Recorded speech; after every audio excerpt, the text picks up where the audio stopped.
সুবল সখা তার মরণ সখা তো সুবল সখা ছিল যে কানাই কানাই তুই এমন মুখটা বিষণ্ণ করে দাঁড়িয়ে আছিস কেন ভাই? তুই তো জানিস তুই মুখ বিষণ্ণ করে দাঁড়িয়ে থাকলে আমাদের একদম ভালো লাগে না। বেশ কি সুন্দর খেলছিলাম আমরা, এই বংশীবট থেকে কেশিঘাট আমরা কাঁধে করে নিয়ে যাচ্ছিলাম, নিয়ে আসছিলাম, তুই হঠাৎ করে মুখ বিষণ্ণ করে এসে দাঁড়িয়ে গেলি কেন? আমার কৃষ্ণ গোবিন্দ বলছেন আমার জানিস ভালো লাগছে না। বলছে কেন?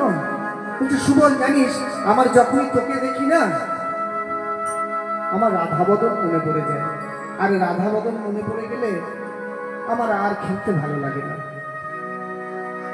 সুবল বলছে তোর এই একটি মহাদোষ জানিস, তুই যখন তখন তোর রাধাবদন মনে পড়ে যায়, আর রাধাবদন মনে পড়ে গেলেই আমাদেরকে বলিস যে আমাকে আমার সাথে একটু রাধার দেখা করিয়ে দে, সাক্ষাৎ করিয়ে দে।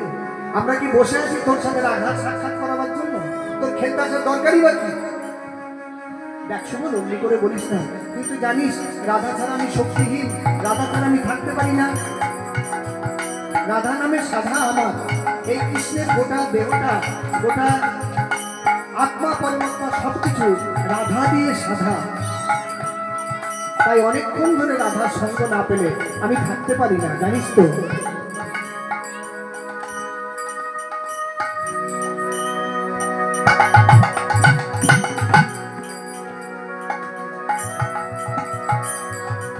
তাই সুবলকে বলছে সুবল বলছে শোন, তোর যখন রাধাবদন মনে পড়েছে তুই যা রাধার কাছে। মানে সুবল রাধার কাছে যাবো তো, কিন্তু এই গোষ্ঠে আমার সঙ্গে তো আরো একজন আছে, সে থাকতে আমি রাধার কাছে যাবো কি করে? কে আছে গোষ্ঠে আরেকজন? কে আছে? কে বলতে পারবে? গোষ্ঠে আরেকজন কে আছে গো?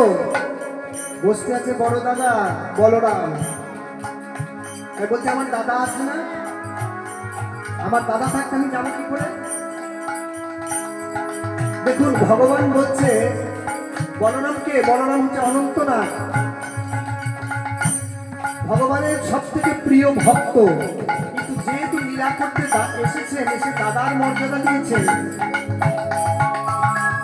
আজকে আমরা লীলা কেন শুনবো? আমরা লীলা কেন শুনবো? কেন আমরা কীর্তনের আসনে যাব? এই শিক্ষাগুলো নেবার জন্য যাব।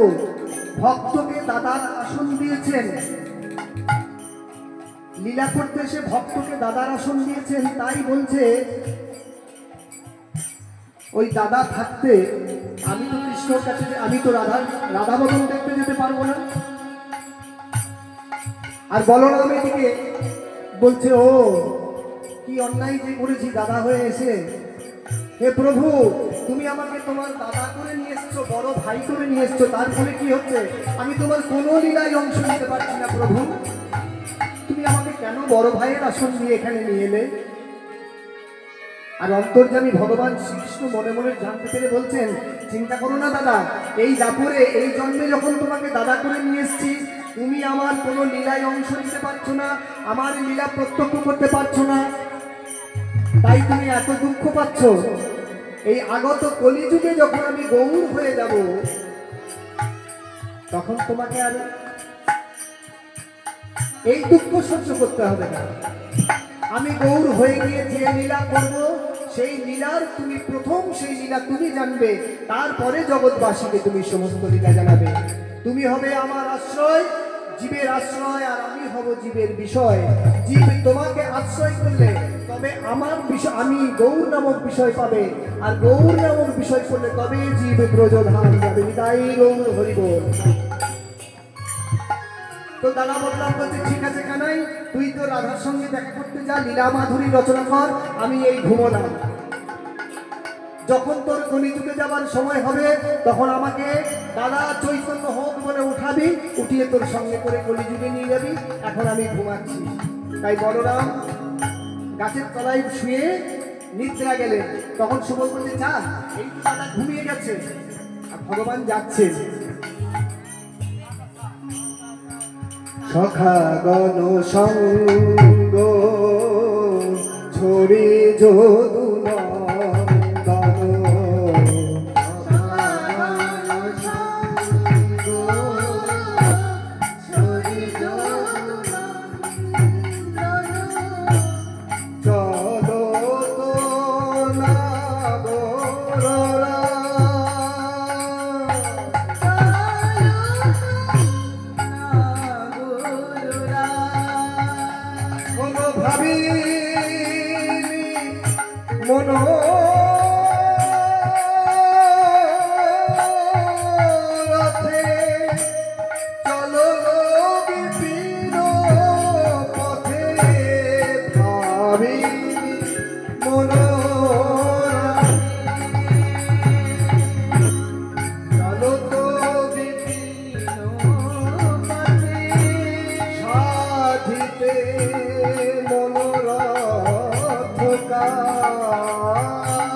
ধরি নাগর আমার চলিল গো যমুনার কুল ধরি আমার পথে চলল হরি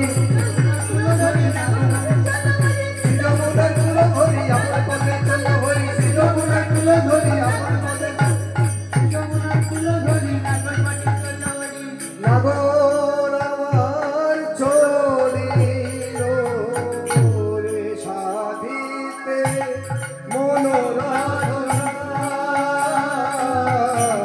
সাথীতে মনোরসুধা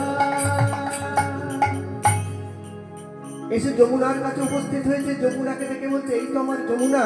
আর এই যমুনা যমুনা তোমাকে কথা দিয়েছিলাম মনে আছে, সেই যেদিন আমি জন্ম নিয়েছিলাম পিতা বসুদেবের মাথায় করে ঝুড়িতে করে নিয়ে যাচ্ছিলেন বসুদেব।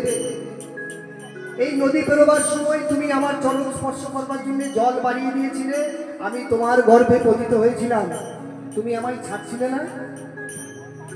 আজকে আমি এসেছি, তোমায় যে কথা দিয়েছিলাম একদিন আসবো তোমার পক্ষে যুগলে, আমি এখানে যুগলে আমরা দুজনে মিলে লীলা করব। আজকে এসেছি যমুনা। যমুনা দেখে আনন্দ আর ধরে না।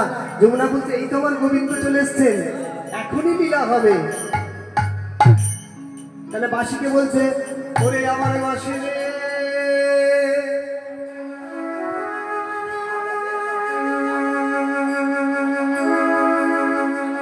ও রে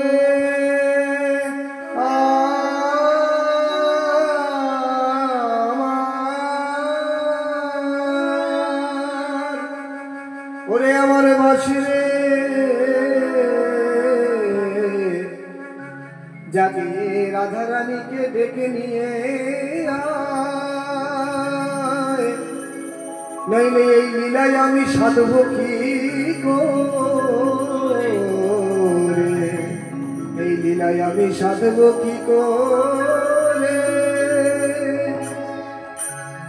বাঁশি রাধা রাধা রাধা বলে বাজিতে লাগিল, রাধা রাধা রাধা বলে বাজিতে লাগিল, রাধা রাধা বলে বাজিতে লাগিল, রাধা রাধা রাধা বলে বাজিতে লাগিল।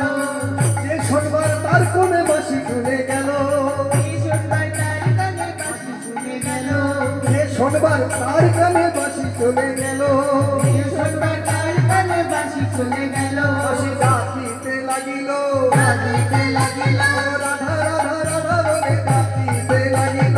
রাধা রাধা রাধা বলে বাজিতে লাগিল। এই ললিতা বিশাখা শুনছিস? দেখ দেখ স্বামীর বাঁশি আমাকে রাধা রাধা বলে ডাকছে, আমাকে যেতে হবে। ললিতা বিশাখা বলছে তোকে যেতে তো হবে, বুঝলাম যাবি কি করে? ঘরে যে জটিলা রয়েছে কুটিলা রয়েছে তাদেরকে ফেলে যাবি কি করে? বলে ব্যবস্থা কর, এই যোগমায়াকে স্মরণ কর। এদিকে গোবিন্দ আমার যোগমায়াকে পাঠিয়েছেন, বলে রাধা রানী আর গোপিনীদের নিয়ে এসো, না হলে আমি এই নৌকা বিলাস করবো কি করে। বড়াইগুড়ি গিয়ে নবদ্বীপে বৃন্দাবনের পথে পথে হেঁটে হেঁটে ডাকছে না ডাকছেন, কই গো জটিলে, জটিলে